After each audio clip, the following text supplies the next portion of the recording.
أوه، مرتدى العراقي يقصف فيدال التونسية ويقصف تامر الفلسطيني أيضا، حيث قام مرتدى بعمل ريبوست لفيديو لأحد الفانز الخاصين به، وهي تقول أن فيدال أكبر حية وتشتغل وراء الكواليس. الفيديو يقول أيضا أن تامر غبي ومتصنع. فما هو رأيكم في تهجم مرتدى العراقي على فيدال وتامر بهذه الطريقة، خصوصا الآن؟ يا جماعة اللي صار اليوم يا جماعة هذا داهية أقسم بالله.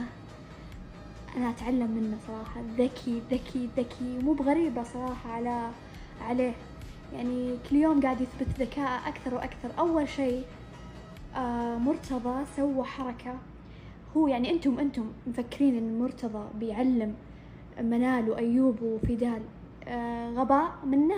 لا طبعا مو غباء، هو ضرب عصفورين بحجر. أول شيء مرتضى بلغهم، هو داري إن فيدال بتروح تعلمهم، فإيش عشان يجي بكرة ويسوي هالحركة وهي تطلع بمنظر إنها هي اللي معلمة، تمام، وهو يعني ينفصل عنها، وهو داري أصلا عنده خبر إن عايشة بتنفصل من تامر، فيطلع عند المشاهدين إن هذا اللي صار، وهو صادق ترى، هو يدري إن فيدال من تحت الكواليس. وبرضو الدبوسة الثاني اللي هو تامر هذا إنسان أصلا متصنع وحالته حالة، أصلا ما أدري ليش عايشة عاطتها وجه لهالدرجة، يعني لهالكثر، يعني طولت معه.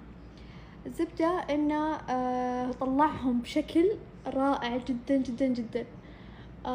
أحييه من كل قلبي، هذا الإنسان والله العظيم خطير يا جماعة.